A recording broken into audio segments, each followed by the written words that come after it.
Hey guys, and welcome back to another video. Today we're going to go on a little bit of a time travel. We're going to take it back to the year 2009, where full bodysuits were legal and all the rage. Now, through an unusual and exciting turn of events, after I reviewed Tyr's Venzo tech suit, their latest flagship model that I really did enjoy, I was talking to Matt DeLorenzo, the CEO of Tyr Sport, and he mentioned to me how they still have a few samples of a bodysuit they made in 2009, full polyurethane, that was never legalized and never raced in. But, as far as he was concerned, is the final evolution in speed in swimming and is potentially the best suit ever created. As you can imagine, I was hugely intrigued. It was in 2009 when my love of tech suits really started, when I actually used to be able to wear a full bodysuit to race in, and it is an experience I'm trying to replicate and trying to get again with the latest Jammer models, but we're only so far there as of now. Matt graciously offered to lend me one of these 2009 full polyurethane Tyr bodysuits to do a little bit of testing with, and as you can see, it's what I have right here. So this is not necessarily a review, this is not a product you can buy or ever could buy.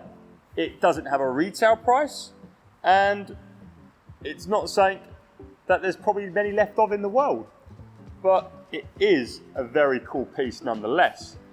And I'm just going to take you on a little journey of my experiences so far with this suit. And I do plan on doing more with this suit. I would like to test it a little bit more. I've only been able to wear it once as of yet, and it wasn't under the best circumstances. I'm not going to get into that, but I do want to test it out again when circumstances are a bit better in the future. The first test we threw at this bodysuit was with my mate Reg Lloyd. And a few days before I flew back to Muscat to start coaching again for the season, me and Reg went down a local public swim session in our local pool. We done a little warm up, and this is 3 weeks after the conclusion of our national championship. So we hadn't swum in 3 weeks. He warmed up, he struggled on this suit, and well, I'll let you watch what went down. What are you doing? So first usage of the Tyr bodysuit. Reg is trying to put it on. Not good. Struggling. Very. Definitely not dried enough.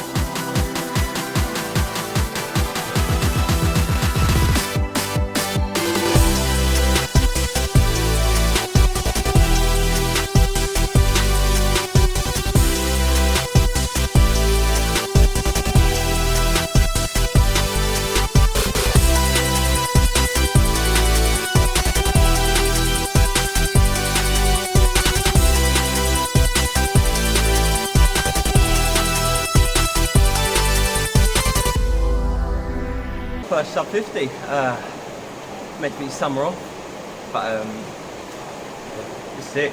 I'd say more, you feel it on the underwater. Underwater's insane. Considering I've done like 2 fly kicks on my 100 there. Oh, like, so quick. Especially on the legs, like, so buoyant as well.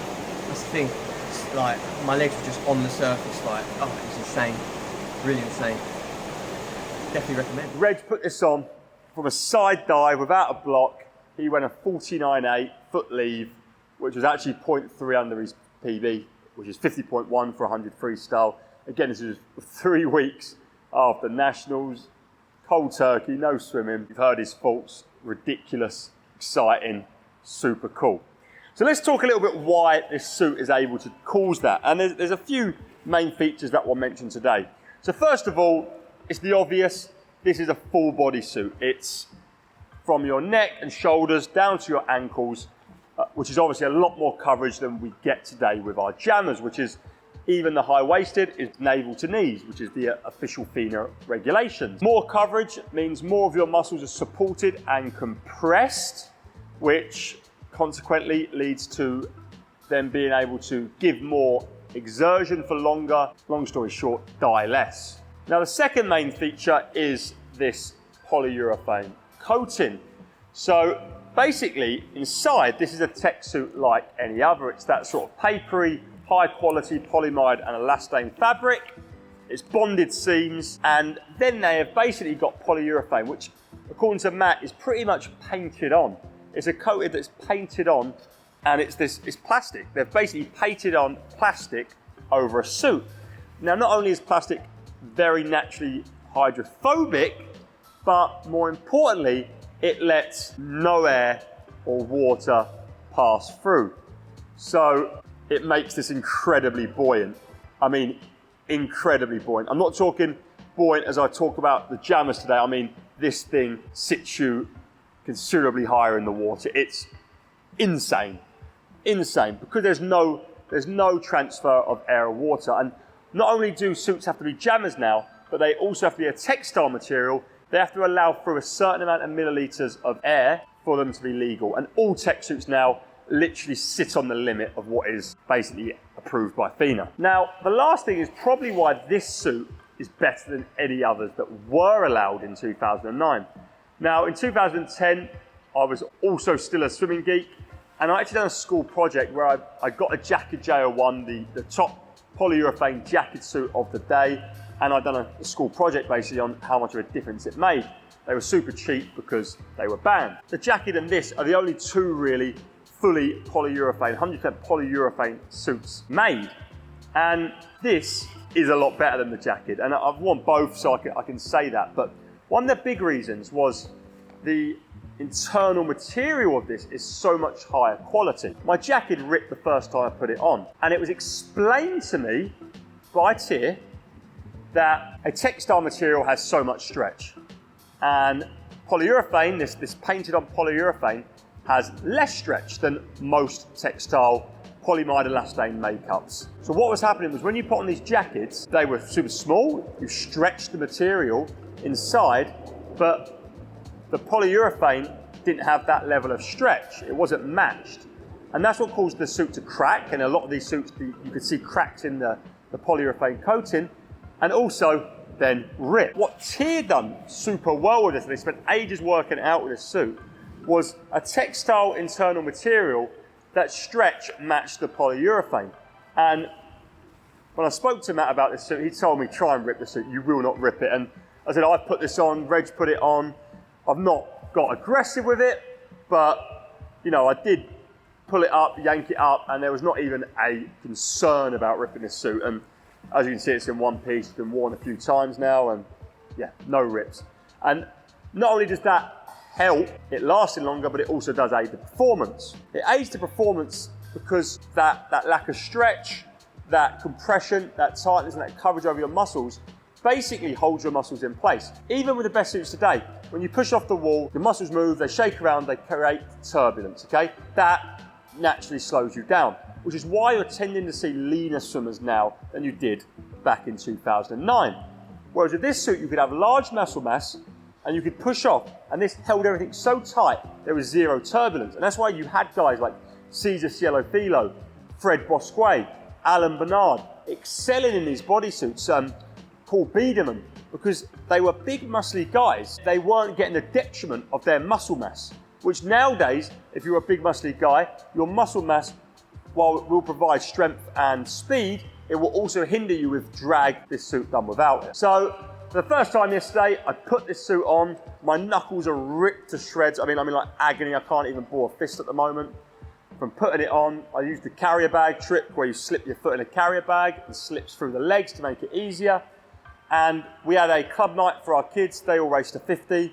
So before they turned up, I used the pads. I dived the 100 freestyle with this suit.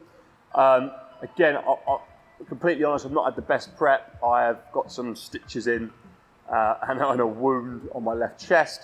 So I probably shouldn't have been swimming. I know we're not going to get into that. So I was inhibited a little bit. I swam a PB. I swam 51.2. So I think I could be a lot faster in this suit, in better circumstances, but still swim under my PB in this sort of environment on my own with stitches in.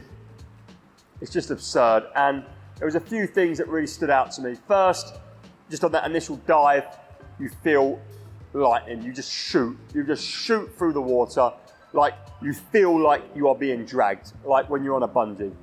Second, the body position, it's insane.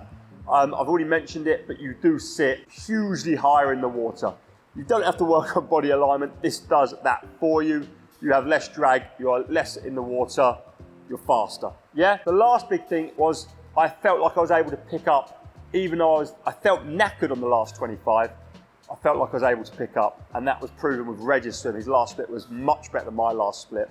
I still did die, you could see that, but for me, I would have, without that suit, I reckon my last 25 would have been like 2 seconds slower. I'm not exaggerating. And they were the big key things for me. Now, it's not that simple, and you do know you're wearing something weird.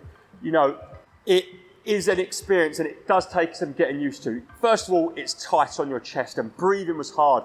I think I had it up probably 10, 15 minutes before I raced. I'd got it up, not zipped, but up over my chest. And I do think that I was really getting like wheezy and out of breath before I even dived in. And I did feel like I wasn't getting full breath, so I was definitely more out of breath than usual. Secondly, it does just feel weird. You do feel slightly restricted in the shoulders, and you do feel like you're wearing something. And I guess this could almost relate to equipped lifting and powerlifting, where they wear these bench suits or squat suits that they can add, say, 300 pounds to your bench press maximum, but you have to be trained and you have to be used and you have to be confident and competent in using them. And this goes to that. I do think there would be a learning curve, and if I wore it a few more times, I'd sort of get a feel to racing in one of these again and really be able to reap the benefits. There's a few things I noticed. My turns were very poor.